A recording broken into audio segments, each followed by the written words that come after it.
Muy buenos días, buenas tardes, buenas noches, cuando sea que estén viendo este conversatorio.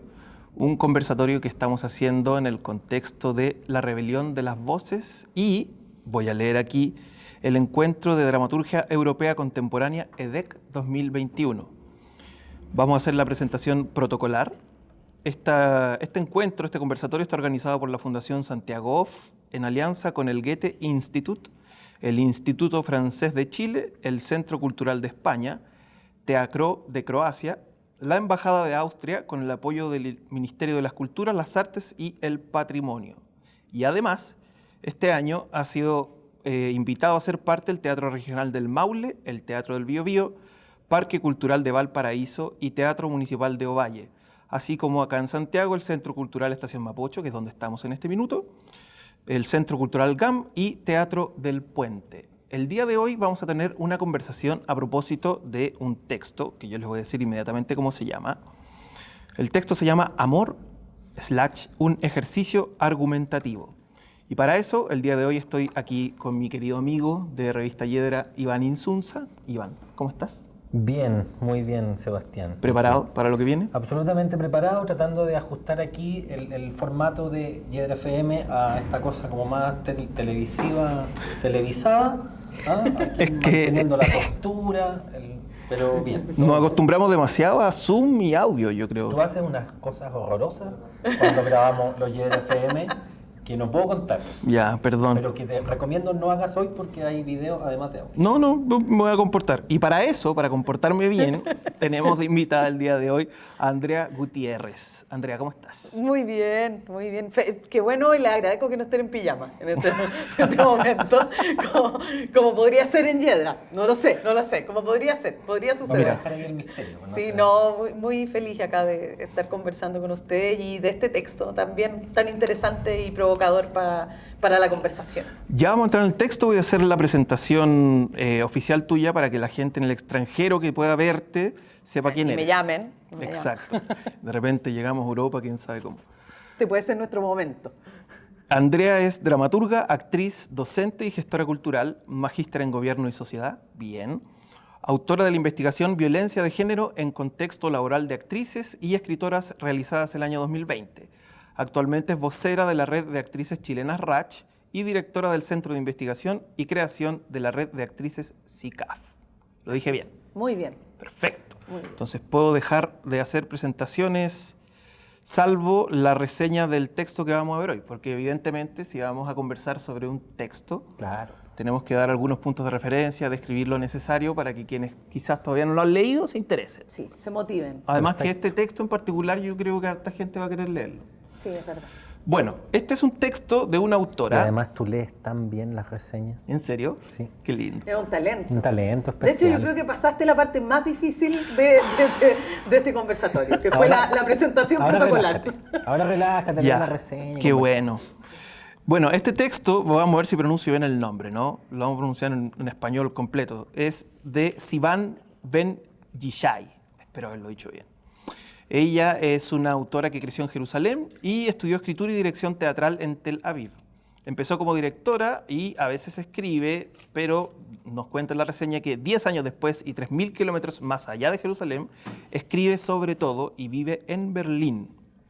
Está representada por Surkamp Verlag, escribe en inglés y es traducida al alemán por su casi única voz alemana, Maren Kames.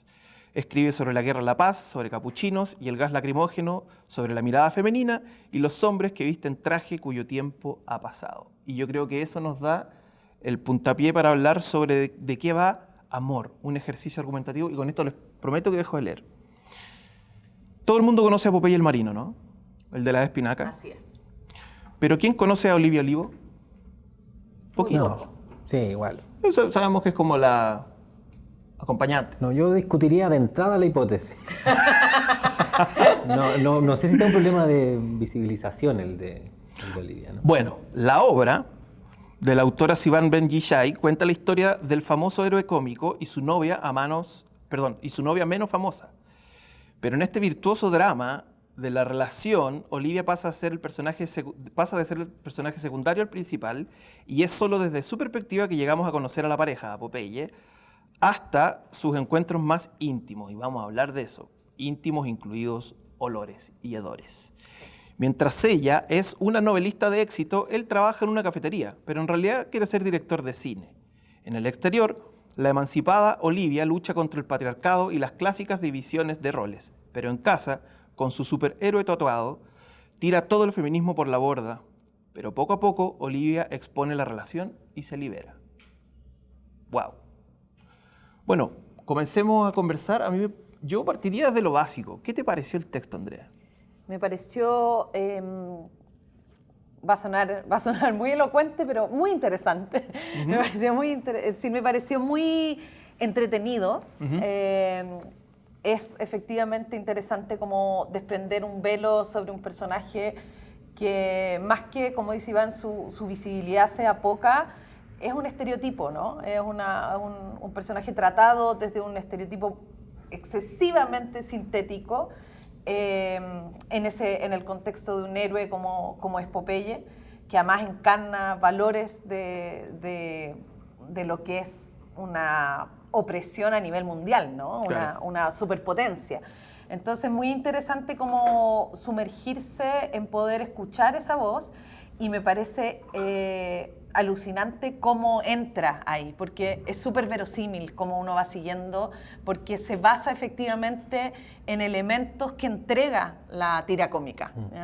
Son elementos que uno vio y cada cierto tiempo los retoma y los construye, claro, y los profundiza. Entonces, efectivamente no es solamente como voy a hacer una proyección a partir de esto, sino que es un reenganche en esa proyección que nos permite abordar ámbitos y problematizaciones que no son fáciles, no son facilistas, no son este hombre musculoso, machista, ¿cierto? Versus esta mujer disminuida y tratada como estereotipo, sino que problematiza cosas adentro desde la voz del personaje femenino, que son súper interesantes y que son incómodas de revisar socialmente, y que me parece que dan en el clavo con el momento que estamos también. Ya no estamos solo en la explosión de un movimiento, sino que estamos en un proceso de problematización de eso también, claro, de claro, cómo seguimos, cómo sigue esta cuestión. Eso como para partir. ¿Qué miráis? ¿No? Para que opines. Para que hable yo. Tienes todo el derecho. Gracias, de verdad me siento ahora liberado. Yo diría que en ese tratamiento, en ese traspaso de las figuras, ¿no? Popeye y Olivia a la ficción, claro, ahí en principio parece ser que solo el gesto va a ser como de corrimiento del protagonismo, ¿no? Como lo dice la reseña. Sin embargo, de una manera no literal o no directa, o no es que sea como una especie de traducción, ¿no? Empieza a indagar en elementos que sí están contenidos en los personajes originales y que desarrolla, digamos, a libre uso, ¿no? Como que no es que uno efectivamente, o sea, yo no sé si pensaría que esos elementos son argumentativos, sino más bien son como perceptivos, sensaciones, ¿no? Que hay en el músculo, además de la masculinidad heteronormada, sino que es el músculo en sí, ¿no? Como ese uso, la espinaca como medio, también como un signo medio asqueroso, claro, con el humo del cigarro, ¿no? Como cosas que son de tratamiento, uno diría, más perceptual, más fino, con imágenes, con atmósfera. Sí. Tiene harta sensorialidad el texto, evoca muchas sensaciones. Esteroides y espinacas, dice en un minuto. Esteroides y espinacas. Y así como en general, a mí me pasa con el texto que creo que los momentos más débiles tienen que ver precisamente con la retirada de esta potencia que describía la Andrea, como cuando Popeye y Olivia sirven solo para pensar que Olivia es lo segundo y Popeye es lo primero, cosas que gente al menos como nosotros sabemos de antes de empezar a leer el texto, y que no buscamos necesariamente confirmar nuestras creencias cuando nos enfrentamos a un objeto artístico. Uh-huh. Yo diría que ahí el texto no logra escapar completamente a eso. Hay momentos en los que es precisamente cuando parece ser que hay un traspaso más literal, ¿no? Y no tanto la indagación de esa. El principio me encanta y el final me encanta. Hay como la figura de la tigresa Es brutal igual, ¿no? Es brutal. Como- Estamos spoileando súper un montón. Estamos spoileando un Sí. montón. Avisamos. Pero podemos, ¿no? Avisamos. Sí. Es que es como lo que pasa con un conversatorio. Sí, Al final, es que yo creo que eso es algo que quizás deberían saber quienes vayan a escuchar este conversatorio, lo vayan a ver. Directamente. Vamos a hablar directamente a la cámara para decirles que, bueno, evidentemente es importante tener el texto leído o si no va a haber un montón de spoilers entre Sí. medio. Ahora, que se no sepa haber que visto la no, que lectura. spoilear no hace daño tampoco Claro. en este caso a la lectura, porque lo que tiene interesante la lectura es la provocación personal. Yo creo que también que en qué momento te encuentra la provocación que te hace el texto a ti sobre tus propias reflexiones, sobre tus propias militancias, cierto activismo en el caso de que quienes lo ejerzan. Como que ahí hay una provocación que es bien particular, que no Sí. tiene solo que ver con la trama de acontecimientos, ¿no? Sí. Y quizás por lo mismo sería un buen momento como para definir ciertas cuestiones formales también, es decir, no se trata de una dramaturgia en la que uno contando el final arruine todo, ¿no? No. Sino que es otro tipo de spoilers respecto de la aparición de ciertas imágenes, figuras, pero hablamos de un texto como de dramaturgia contemporánea, con todo lo que supone eso, ¿no? Una escritura fragmentada a partir de ir permanentemente a la sangría izquierda, incluso aquí, incluso con guiones, ¿no? Sí, Eso, sí. están los guiones, están las mayúsculas, los entre paréntesis, es decir, un uso como tipográfico, simbólico de la escritura, que ahí, ¿no? En esa materialidad radica la aparición de esas otras imágenes, atmósferas, y no tanto en una historia con desarrollo, desenlace, aunque lo tiene de algún modo, pero no es lo central, ¿no? Y una dramaturgia como de voz, como de voces, De ¿no? voces. De voces que también tienen mucho que ver con lo interno y con aquellas cosas que difícilmente a veces uno se reconoce incluso a uno mismo.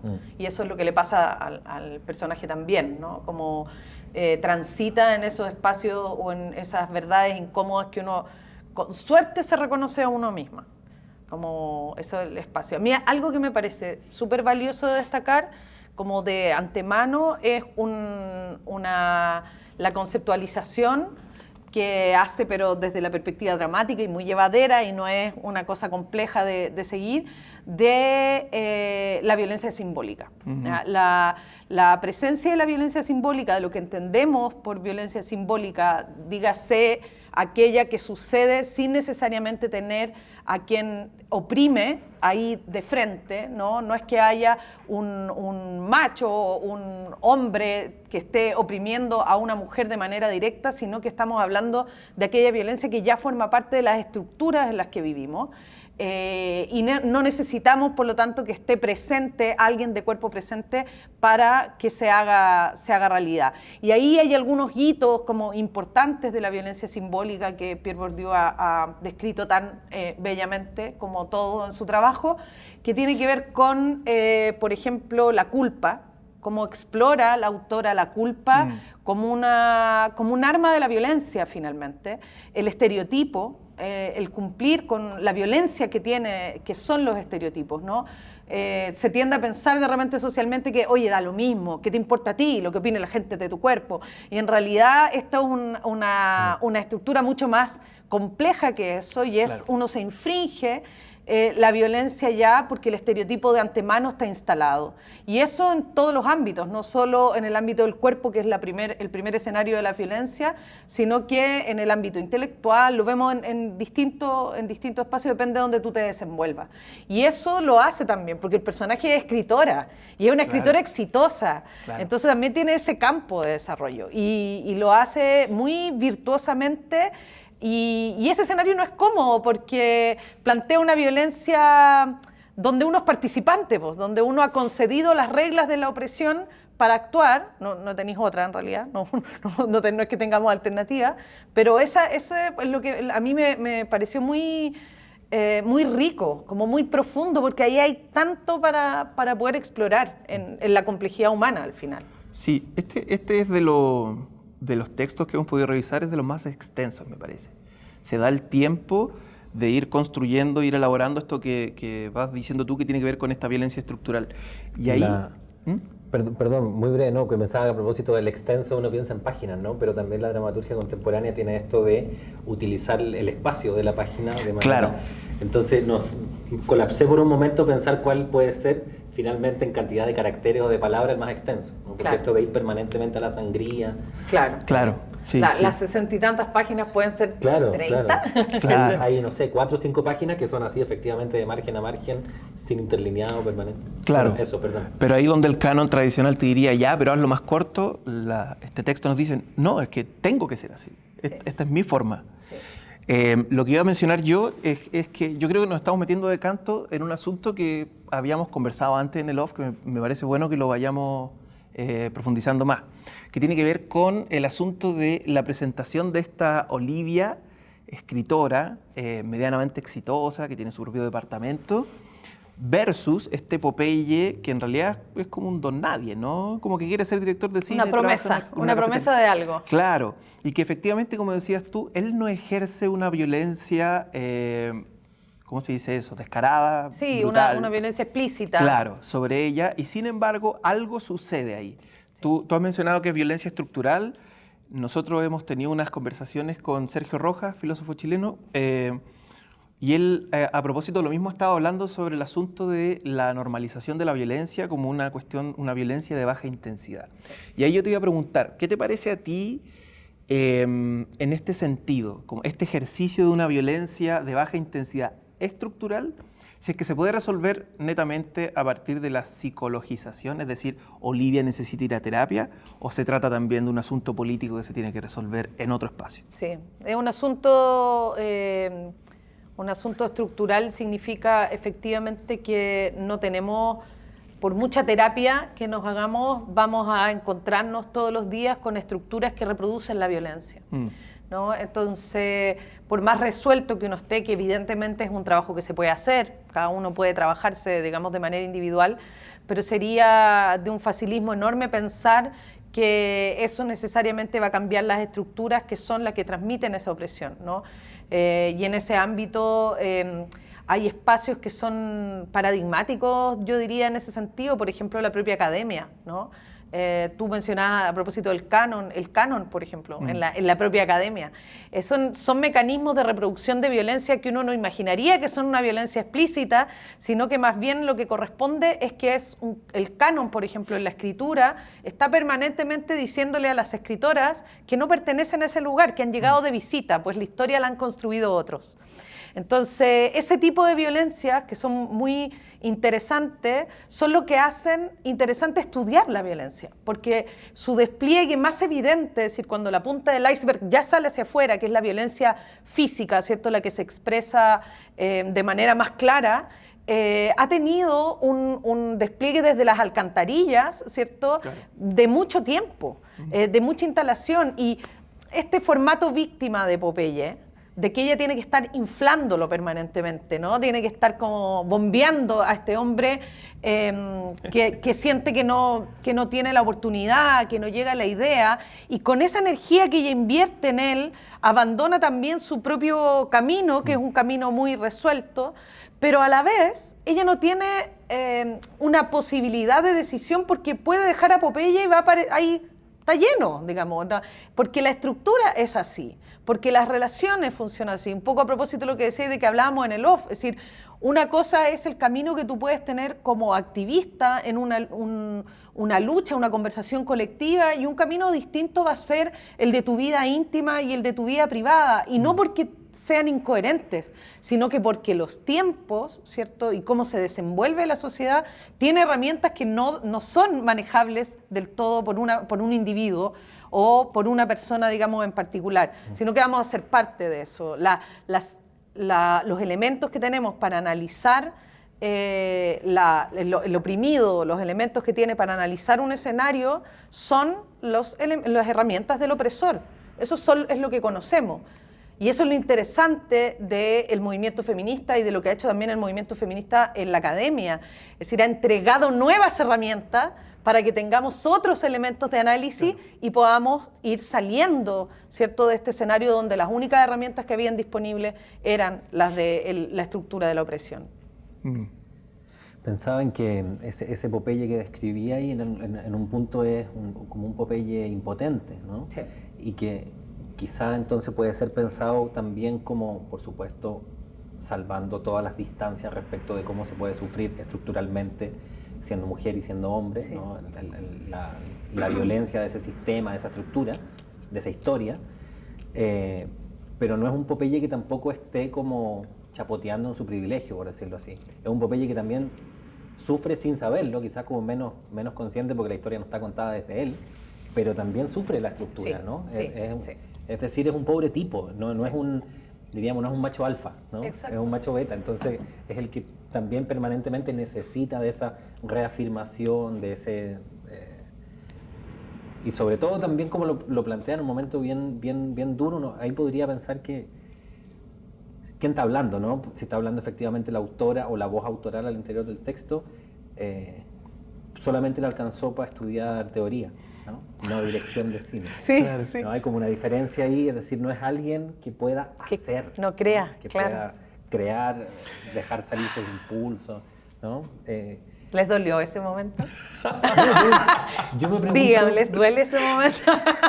Iván, dilo, te la duele. mejor manera de mostrar que quizás me dolió es pegarle al texto ahora. Que es que uno La no venganza. sabe, uno no sabe porque es una Sí, polifonía, eso sí. hablábamos en el off con el Seba.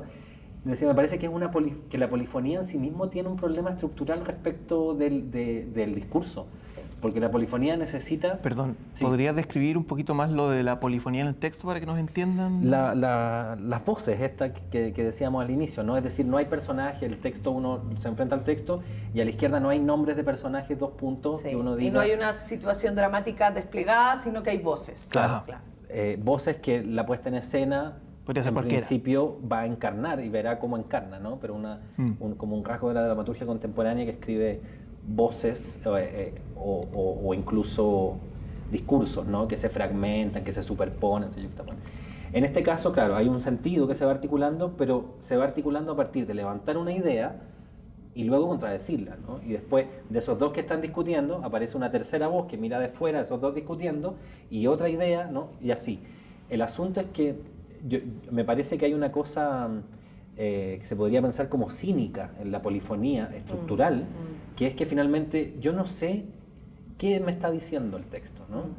Entonces, lo digo a propósito de esto, ¿no? Cuando ella dice que Popeye no le alcanzó, solamente le alcanzó para estudiar ciencias del cine, algo así, ¿no? Y no dirección de cine, yo no sé si eso es una crítica a ver el mundo así o ve el mundo así, porque finalmente nunca sabemos qué el texto nos quiere decir. Nos muestra problemáticamente muchas posiciones, Sí. pero más que en un compromiso absoluto de esas posiciones, yo diría que es un descompromiso con esas posiciones. O sea, Pero- se ríe del feminismo convencional como de sentido común, se ríe también de la crítica, pero después se ríe... Yo digo, bueno, ¿y dónde está? Eso puede ser un efecto del uso de la parodia, ¿no? Ese salto al vacío que nos deja como, bueno, nos burlamos de todo, ¿y ahora qué? Como- Y de lo poco claro que está este tema también. Yo creo que cuando tomas una reflexión que está en movimiento, que está en cambio social, es súper difícil señalar un fin, ¿no? Como que está y lo que hace estas muchas voces presentes en el texto es que además se contradicen entre ellas, señala argumentos, voy a hacer esto, pero al final termina haciendo lo otro, o termina consintiendo cosas que dentro de su discurso político no sostendría. Entonces ahí es como bien interesante. Ahora, amo que hayas dicho algo que a mí se me había pasado y que es muy importante de señalar, que es como la figura de Popeye a pesar de sí mismo, es decir, que la autora decide no poner a Popeye como un opresor consciente, ¿no? Uh-huh. No es un macho alfa, no es un golpeador, es más bien un tipo noble, digamos, no quiere por lo menos conscientemente hacerle daño a nadie.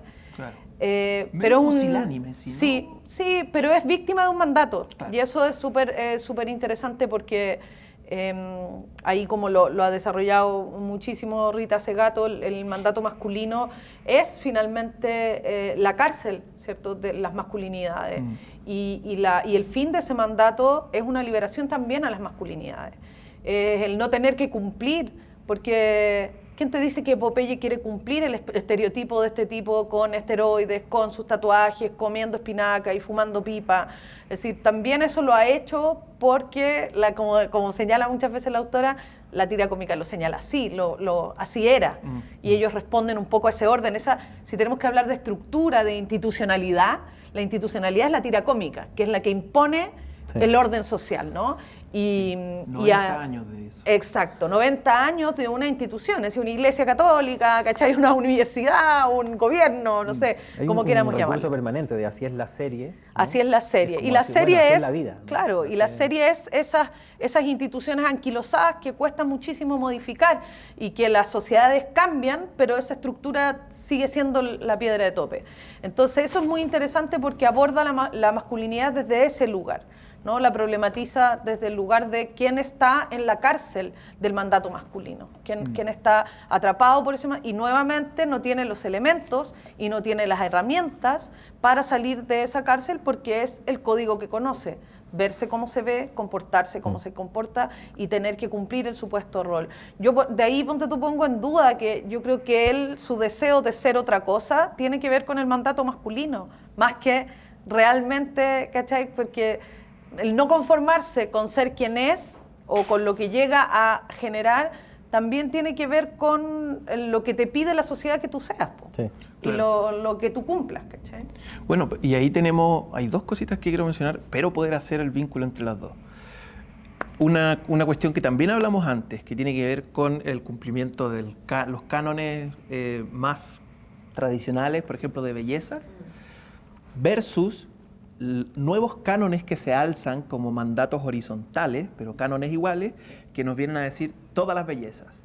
Sí. Acéptate como eres. Sí. Lo que también al minuto de volverse canon o mandato se vuelve una especie de frenesí medio neurótico, ¿no? Como tienes que aceptarte como eres. Y si me cuesta, claro. Y si no lo sé, si no tengo las herramientas para eso. Eso es hermoso del texto. ¿Cierto? Sí. Es hermoso porque es muy valiente.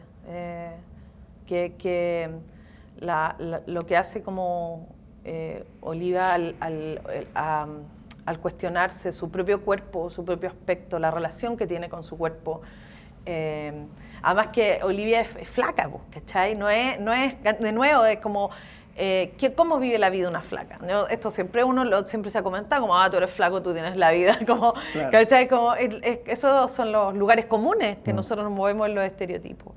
Y ella, que no tenga pechugas, que no sé qué, y la relación que tiene con su cuerpo, que es muy violenta, y no es violenta porque ella sea una persona violenta, sino que es este elemento de violencia simbólica, y por otro lado, también hacia la sexualidad. O sea, hay un tema ahí como con el sexo oral no recíproco de esa pareja, que es alucinante para explorar, como la corrección de los olores, de cómo el miembro masculino, no sé qué, es aceptado bajo todas sus lógicas y realidades, y el femenino es tabú, ¿cachai? Claro. Y su olor debe ser cambiado, el susto, ¿cierto?, frente al sexo oral es súper honesto en ese sentido, lo que problematiza ahí el texto. Es como una especie de pecado original, ¿no?, en el olor vaginal, como que me da la sensación de que esa es la figura de algo originario que no es posible modificar y que, claro, está construido socialmente, culturalmente, en la propia culpa que ella desarrolla por no cumplir, a propósito de lo que decía, por no cumplir las prescripciones, ¿no? Sí, o sea, una prescripción no cumplida es culpa, ¿no? Y la culpa, hay un punto en que si es física, si es lo que soy, el olor es una cuestión muy, muy determinante, ¿no? Entonces, el olor vaginal como signo de eso a mí me parece muy potente, como que es una cuestión que viene de niña y que va a llegar hasta su muerte, ¿no? Como claro, y probablemente es la expresión más profunda de todo lo demás, pues, de la depilación, de todas las correcciones, ¿cachai? Cuando de verdad, cuando hablamos el primer espacio donde se desarrolla la violencia de género, el botín, ¿cierto?, es el cuerpo de las mujeres. Es real, ¿cachai? Es real porque debe ser corregido permanentemente a través de la depilación, ella habla incluso como de los desodorantes, va a la ginecóloga a ver cómo puede, claro, ¿cierto?, cambiarle el olor, que además es un olor inabarcable porque cambia todos los días de acuerdo al ciclo hormonal. Entonces esa es una realidad íntima que cómo la haces dialogar, de acuerdo en tu proceso, cómo lo haces dialogar con el formato de Olivia activista, social, colectivamente. Entonces eso yo lo encuentro muy interesante y muy originario en cuanto a las problematizaciones a las que se encuentra y a las que se enfrenta una mujer feminista como es el caso del personaje. Y nos lleva además a momentos incomodantes, pero que te promueven reflexiones que son súper importantes de hacer. Y salimos del eslogan de lo que tú decías, que es tan pesado, ¿cachai? Es tan odioso el tener que pensar que tu vida debiese resolverse a partir de ciertas afirmaciones, ¿cachai? Como si algo fuese a cambiar las estructuras y los cimientos más profundos a través de una afirmación obcecada, ¿cachai? Como de decirlo y volverlo y hashtag. Y si ¿cachai? no es porque no lo has lanzado al universo, ¿no? Al final es la misma lógica. Sí, o eres frágil. Aquello que no tienes es porque no se lo has pedido al universo de la manera correcta. Sí. O sea, digo, como se cruza también como esta lógica New Age con la prescripción de esos eslogans que al cerrar la puerta pierden cualquier tipo de potencia y lo que tienen que enfrentar una Olivia es otra cosa, ¿no? Pero lo que está de no fondo, tiene nada que ver con lo otro. Lo que yo creo que está de fondo entre New Age y esto que vemos, para ponerlo sobre la mesa, bueno, no hay mesa, pero la mesa imaginaria. Sobre esa mesita. Que está el guayno de Sebastián ocupando todas las mesitas. Es algo que mencionó Mark Fisher en Realismo Capitalista, que es la privatización del estrés, ¿no? Lo mismo que hablábamos como sobre resolver estos problemas que son parte de una violencia estructural como una cuestión privativa mía. Sí. Entonces, el problema es mi olor, yo lo resuelvo. Sí. El problema es mi físico, bueno, lo tengo que resolver. Una forma era antes, no sé, cirugías. No, ahora tienes que aceptarte como es. Pero como esa exigencia es privativa y es individual, es irrealizable. Porque mientras yo digo, no, si me tengo que aceptar con mis rollitos y todas las cosas, me meto en redes sociales, que es otro tema que pudiéramos sacar, y veo estandarización, canon, belleza todo el rato. Entonces la neurosis en la cabeza es brutal en ese sentido. Sí, es muy brutal porque además está asociado a mecanismos ya como cerebrales de codificación de las cosas que se meten en un espacio. Bueno, por algo hoy día se hace comercio con la mayor vulnerabilidad humana, que es la aceptación, ¿no? Sí, que es como... Y eso, por eso te digo que lo encuentro muy alucinante que ella se meta en eso, porque finalmente puede haberse desarrollado como un buen manual de feminista señala que hay que desarrollarse, pero está este otro lado, ¿no? Está este espacio íntimo que en el fondo topa y choca con las estructuras diariamente. Y eso imposibilita encontrarte con las herramientas para poder solucionar. Y lo otro es que desmitifica la facilidad de distinguir la violencia.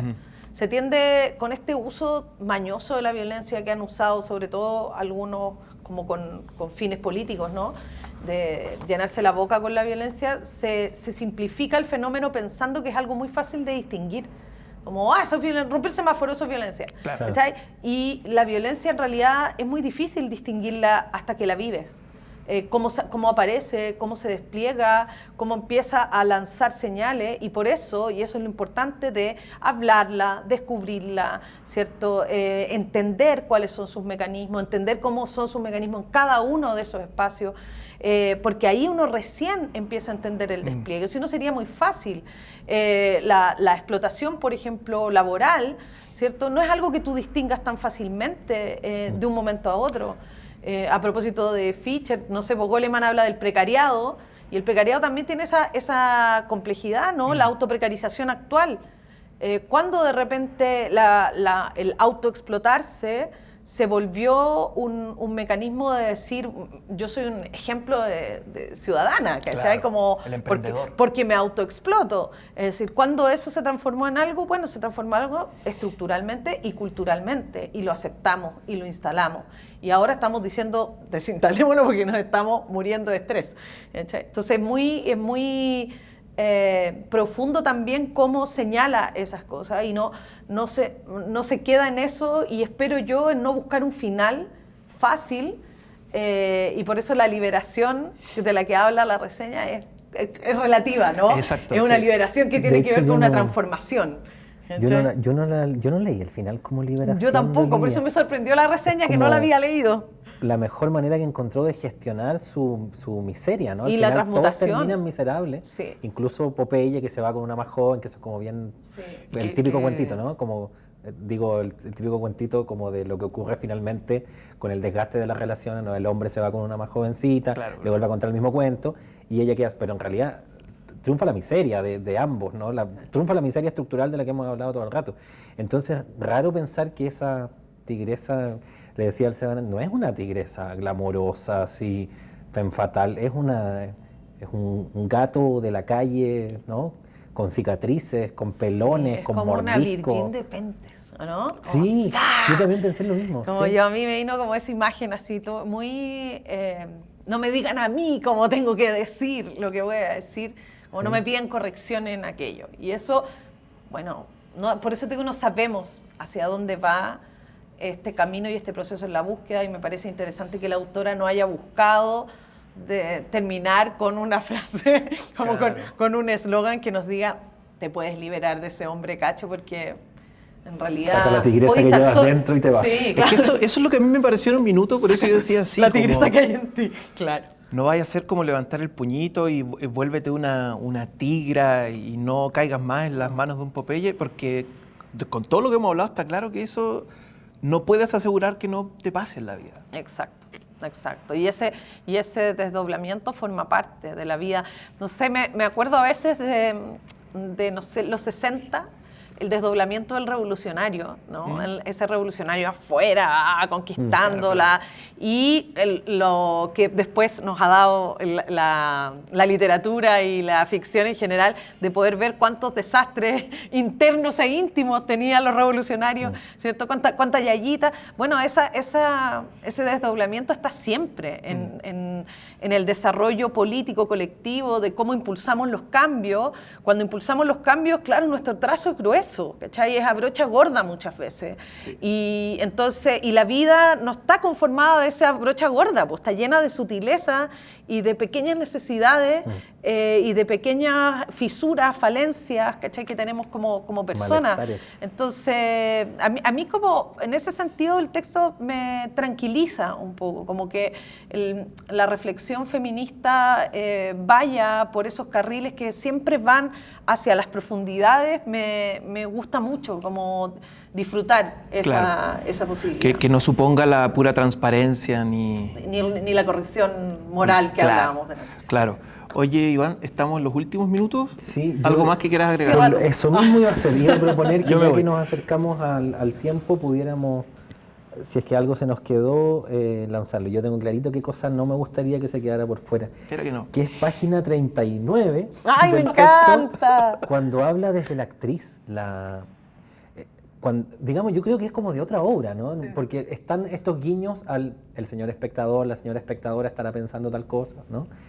Pero cuando realmente entra en un problema que diríamos propiamente teatral o de la actriz, ¿no? El problema del ser mujer actriz, es en ese monólogo que de algún modo describe como una violencia que sería indenunciable, precisamente porque como que está en el cuerpo, no inscrita en el cuerpo, que es el simple darse a la vista, ¿no? La actriz dándose a la vista y la mirada como violencia, que uno diría, claro, no es una cuestión que uno pueda pensar moralmente, ¿no? Como, ay, pero si eres actriz, niña, ¿cómo la haría? No, sino como, ¿qué hay en ese cuerpo femenino grabado que hace que ese momento pueda ser un momento de violencia, la pura mirada exterior, ¿no? Olivia como actriz, ¿no? Olivia, con todo lo que hemos conversado, Olivia expuesta a esa mirada. Eso, no sé, para mí fue uno de los mejores momentos del texto. No, es increíble porque además, sin decirlo y sin que el espectador al que refiere lo sepa de antemano, la trayectoria de la mirada hacia una actriz es una trayectoria de violencia. Y es una trayectoria de violencia no por el hecho escénico de ser observada, donde ya está el público, sino que desde su formación. Es decir, si tenemos que buscar la cronología de la violencia en la carrera de una actriz a través de las miradas, es desde tu examen de admisión a la escuela. Claro. ¿Ya? Y eso es algo donde se ha ido metiendo mano para corregir, pero es un escenario muy complejo porque nuevamente el cuerpo, primer escenario de las violencias de género, pero además el cuerpo como un espacio de trabajo y desarrollo profesional de las actrices. Y ahí hay una tarea que va a ser muy larga y que ojalá se problematizara con la profundidad que tiene, porque tiene dimensiones muy, muy complejas. Entonces, claro que uno tiene asociado la mirada a cientos de miradas que has tenido encima y que no han sido del todo pedagógicas, ¿cachai? No han sido del todo formativas. Ese momento, nuevamente, como que la autora se, ¿cachai? Como quiebra, se muestra, está como todo el ejercicio siempre como corriendo velos y eso es muy auténtico, es muy real. Esa sensación hace que personas incluso nunca ejerzan después de salir de la escuela. Yo lo dejaría ahí porque me parece un buen cierre. ¿Sí? ¿Les parece? Yo no. ¿Querés agregar algo nosotros más? nos quedamos con Iván? Iván aquí. No, sí, me parece un buen cierre. Ya pues, entonces vamos a darles las gracias por haber visto este conversatorio cuando sea que lo vean sobre esta obra llamada Amor, un ejercicio argumentativo de Sivan Ben Yishai para que la puedan ver cuantas veces quieran y la puedan leer. Muchas gracias. Oye, y un gusto, Andrea, la conversación. Sí, muchas gracias. Me siento privilegiada, una privilegiada. Estamos todos privilegiados aquí. Muchas gracias, Andrés. Salud. Hoy está rico el vodka.